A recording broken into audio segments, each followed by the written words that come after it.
दीपक तेरा नाम रहेगा। भाई दीपक अमर रहे, अमर रहे, अमर रहे। भारत माता की जय हो, भारत माता की जय हो। भाई दीपक अमर रहे, अमर रहे, अमर रहे। भाई दीपक अमर रहे, अमर रहे, अमर रहे। जब तक सूरज चांद रहेगा, दीपक तेरा नाम रहेगा।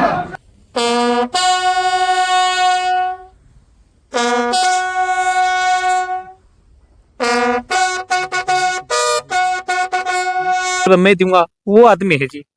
आज फिर इसके साथ मालिक न करे जी। देखो जी, लेकिन आज ना तो किसान नेता आया यहाँ पर कोई, ना को जो टिकटार्थी थे वे भी नहीं आए, क्या ना सूचना मौका के विधायक सूचना नहीं है, थी किसी के पास? मैं बात करूँ उम्मेद लुहान की ससुराल भी इसी गांव में है जी। फिलहाल कापड़ो गांव में मौजूद हूँ, जो कि आंसी जिले का गांव है, जो कि खेड़ी चोपटा के नज़दीक में भी है। और एक बार दिखा दे भाई, फौजी यहाँ की जो गाड़ी है वो आ चुकी है। अंतिम विदाई देगा आज फौजी जो शहीद हुआ है, दीपक गोयत जिसका नाम है, जिसके पिताजी भी आर्मी में रिटायर्ड हैं और पिताजी भी पेशे से पहलवान और खेल के कोटे से एक बड़ा अच्छा कुश्ती का ये खिलाड़ी दीपक है, जो बहुत शानदार खिलाड़ी था, जो गेम की तरफ से लगा था और 12 साल इन्होंने आर्मी में दिए और आज शहीद हो गया भाई। आज अंतिम विदाई देने पूरा गांव और आसपास के एरिया के और आर्मी के जवान पहुंचे। तो सर, दीपक के परिवार में कौन कौन है? दीपक मदर फादर है, 2 बहनें दीपक की, वाइफ है और 2 छोटी बेटी जुड़वा। 2 छोटी बेटी। हाँ। तो ये कौन सी उसमें थे? ये 21 कैंडिडेट में थे, हमारे साथ पोस्टेड थे, श्रीनगर में हमारी यूनिट है। तो लगे कब थी? ये 12 साल के करीब सर्विस होगी इनकी। 12 साल की थी। हाँ। तो शहीद किस वजह से? बीमार चले थोड़ी दिनों से, अभी आर हॉस्पिटल में एडमिट थे। बाकी बहुत अच्छे पहलवान थे, कुश्ती में बहुत अच्छा, हमारा आर्मी चैंपियनशिप में गेम किया, बढ़िया पहलवान थे। स्पोर्ट्स स्पोर्ट कोटे भर्ती थे। सर, आप क्या कहना चाहोगे? मैं सबसे पहले तो आपको चैनल को बहुत धन्यवाद करता हूँ कि आप जहाँ पर भी शहीदों का मैटर आता है, जहाँ पर फौजी सैनिक गुजरता है, तो आप उसको कवर करने के लिए आते हो। मैं आपको चैनल को धन्यवाद देता हूँ। सबसे जरूरी है क्योंकि फौज, वैसे साहब ने बताया कि साहब की बटालियन के हैं, लेकिन हमारा क्या है कि हम फौज सैनिक हैं, इंडियन वेटरन ऑर्गेनाइजेशन। जहाँ पर भी कोई एक्समैन भी गुजरता है तो हमारा पूरा संगठन वहाँ पर जाता है, एक बिल्कुल सैनिक सम्मान के साथ में उसकी अंतिम संस्कार करने में हम हेल्प करते हैं। इसी प्रकार से वही हमारे को पता चल जाता है, मान लो हमारे स्टेशन एडवाटर से हमारे पास मैसेज आ जाता है, भाई फलाने गांव के अंदर हमारा एक जवान शहीद हो गया है या ऑन ड्यूटी एक्सपायर्ड हो गया है। तो हम कोशिश करते हैं कि उस दुखी परिवार के साथ में जाकर के उसके साथ में कंधे से कंधे मिला के साथ में रहें। दूसरी बात, अभी यहाँ पर तो अभी आए हैं कि साहब के बंदे आएंगे वो उनके डॉक्यूमेंट करने के लिए, बाकी यहाँ पर आपको कोई नेता वगैरह को राजनेता वगैरह आया भी नहीं है, लेकिन वो कुछ समय के लिए आते हैं, सिर्फ अपना यहाँ पर फोटो खिंचवाने के लिए आ जाते हैं। उसके बाद में जो दुखी परिवार है उसके बारे में कोई भी सोच लेता है। हमारा संगठन एक ऐसा है कि हम उसके बाद में भी डॉक्यूमेंटेशन की जो जितनी कार्रवाई होंगी, हम उसके जो बंदा रैप भी आएगा, रैप के साथ में पूरा लग करके ना उसके डॉक्यूमेंट की कार्रवाई करवाते हैं। और दूसरा, जितने भी अपने शहीद हुए हैं, अपने जींद जिला के अंदर शहीद हैं, हिसार के अंदर जितने शहीद हैं, हमारा संगठन घर घर जाकर के शहीद दिवस मनाने का काम करता है। सिर्फ एक भावना है ताकि सिविल जनता के अंदर हमारे फौजी के प्रति थोड़ा एक भावना जगे। तो सिर्फ परिवार को लेकर क्या बताना चाहोगे? परिवार के तो देखो बात तो वही है, देखो कोई जो दुखी परिवार है उसके 2 बेटी हैं, छोटी छोटी 4 साल की बेटी है, 4 साल की जुड़वा बेटी है, भाई है, उसके मम्मी पापा हैं, वो आपने देख भी लिया। इससे बड़ा जो दुख का जो पहाड़ इस दुखी परिवार के ऊपर पड़ा है, इससे ज्यादा दुखी और कुछ नहीं हो सकता है। बलवान जी जो उनके पिता है, तो वो भी पहले आर्मी में रहे? बिल्कुल, वो भी पहलवान, और वो भी आर्मी में नहीं, वो पहलवान भी थे और मतलब बहुत अच्छी आर्मी तक उन्होंने खेला। उसी प्रकार से जैसे दीपक, ये भी एक अच्छा पहलवान था और आर्मी तक सर्विस तक भी उन्होंने गेम किया है, बहुत अच्छा पहलवान था। और इसका मेल मिलाप 2 साल लोगों से पता किया और हमने गाँव में भी मैंने पता किया, इसका भी और उनके फादर का भी गांव के साथ में आपसी जो व्यवहार, जो प्यार प्रेम, मतलब ये बहुत कम बंदों को मिलता है। सर, कोई प्रशासनिक अधिकारी मौके पे नहीं पहुंचा? बड़े देखिए विडम्बना है, बड़े दुख की बात है। जैसे ही सैनिक गुजरता है, जब हिसार से गार्ड चल जाती है, उसी समय स्टेशन हेडक्वार्टर में, मैं इसको सैनिक बोर्ड की मैं गलती मानूंगा, क्योंकि सैनिक बोर्ड के पास मैसेज आता है, सैनिक बोर्ड का काम बनता है उसी समय सिविल प्रशासन को इन्फो करना। आज पहली बार ऐसा हम देख रहे हैं कि यहाँ पर कोई भी प्रशासनिक अधिकारी, ठीक है साहब, तो प्रशासनिक अधिकारी यहाँ पर नहीं आया है। इसमें बड़े एक मिनट रोकना चाहूंगा। आपने कहा भी कोई भी जो है मंत्री नहीं आया, कोई विधायक नहीं आया। हाँ। जब चुनाव का टाइम हुआ है, बड़े बड़े वादे करे हैं, किसान के जवान के नारे भी लगा हुआ है, लेकिन आज ना तो किसान नेता आया यहाँ पर कोई, ना को जो टिकटार्थी थे वो तो भी नहीं आ सर रहे। क्या ना सूचना मौका के विधायक सूचना नहीं है, थी किसी के ना- पास? मैं बात करूँ उमेद लुहान की ससुराल भी इसी गाँव में है जी। बड़े श्रम की बात है। देखो रणबीर लुहान है जी, वो भी नहीं आए। देखो भाई साहब, मैं तो आप सबके माध्यम से, और मैं इसी बात से डरता भी नहीं हूं कि सबसे बड़ा दुख वही मैं पहले कह चुका हूं। कहते हैं कि शहीदों के चिताओं पर लगेंगे हर वर्ष वेले, वतन पर मिटने वालों का बाकी निशा यही होगा।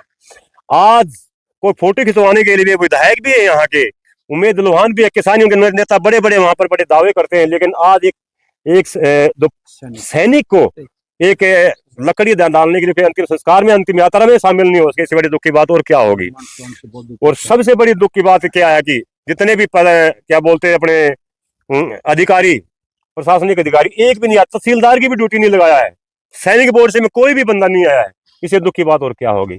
हालांकि सैनिक बोर्ड को से हमारी बात भी हुआ है, चलने से पहले उन्होंने डिटेल भी किया, लेकिन हो सकता है किसी कारण से ना पहुंच पाए। लेकिन प्रशासनिक अधिकारी, बड़े शर्म की बात है, नजदीक चौकी है, चौकी इंचार्ज यहाँ पर है, तो पुलिस का अधिकारी पुलिस का कोई भी रैप यहाँ पर नहीं है। इससे बड़े हमारे जो इस समाज के लिए और इन सैनिकों के लिए इससे बड़ी दुख की बात और क्या होगी। बिल्कुल। सर आपका नाम बताने वाला। मैं सूबेदार मेजर अमरनाथ, जाट रेजिमेंट से हूँ मैं, और बस शहीदों के एक जनून है हमारे अंदर। बस कहीं पर भी आप भी देखते होगी, कहीं पर भी अगर वो तो छोड़ो, हमारे तो अगर पता चला कोई पूर्व सैनिक भी गुजरता है तो उसको हम तिरंगे के साथ में उसका बिल्कुल मान सम्मान करने की कोशिश करते हैं, ताकि समाज में नए जो जनरेशन में जागृति आए इसके।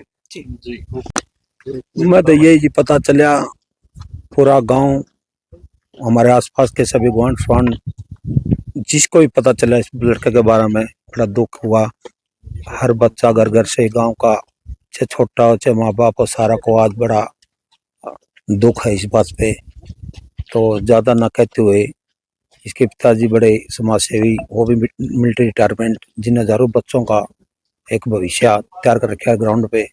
काफलो स्टेडियम में काफलो खिलाते स्टेडियम हैं में कोच का। सवेरे 4 बजे उठ के 8 बजे, शाम को 4 से 7 बजे तक इतनी मेहनत कराना, फिर भी ऐसे परिवार के साथ परमात्मा ने जो किया, बड़ी दुख की बात है। और जो दीपक थे हमारे इंसार केसरी भी रहे हैं, और नेशनल में गोल्ड थे, अच्छा मजबूत लड़का था। बस यही तो सर परिवार का इकलौता लड़का इकलौता लड़का था जी। 2 बिटिया इसका, और बहनें कितनी? बहन नहीं थी, 2 बहन दो बहन थी। दो बहन परिवार का इकलौता बेटा। इकलौता बेटा था। इस पे तो खुद उम्र भी कितनी बोल- थी सर इसकी? इसकी तो होगी 26-27 साल जी।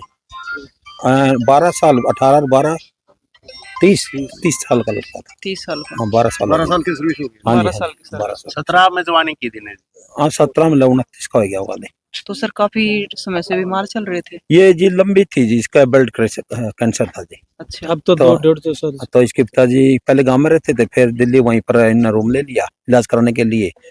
कभी तो ठीक हो जाते, कभी ना, फिर लास्ट में तो फिर ये आपके सामने। परिवार गांव में ही रहता हाँ वैसे? गाँव, इसके पिताजी गाँव में रहते थे जी। अच्छा। रिटायरमेंट होने के बाद कम से कम फौजी साहब ने हो गया कि 15 साल, तो 15 साल से यहाँ पर गांव में बड़ी मेहनत कराई। बड़े बच्चे मिलिट्री में लगे, मास्टर लगे, अच्छा बड़ी अच्छी सीख देता था इसके पिताजी। हर बात में योगदान था, समाज में भी योगदान था, सच्चाई को सच्चाई का ना, बड़े अच्छे इसके अच्छा। पिताजी थे। और लड़का भी बड़ा मिलनसार था। जब आता था तो स्टेडियम में सवेरे जाता था, बच्चों के साथ खेलता था, सिखाता था, तो बड़ा वो लेकिन अच्छा। सरपंच साहब उसके बावजूद भी ना कोई प्रशासनिक अधिकारी पूछा, ना कोई और नेता मंत्री ये तो जी पूछा। देखो, गांव का तो जी को मौजूदा आदमी जो सरपंच हो जी, उसने एसडीएम से चाहे डीसी साहब से बात करके तो कोई बड़ी बात नहीं, आ जाते हैं तो अब किसी को बोलेंगे तभी तो आएंगे।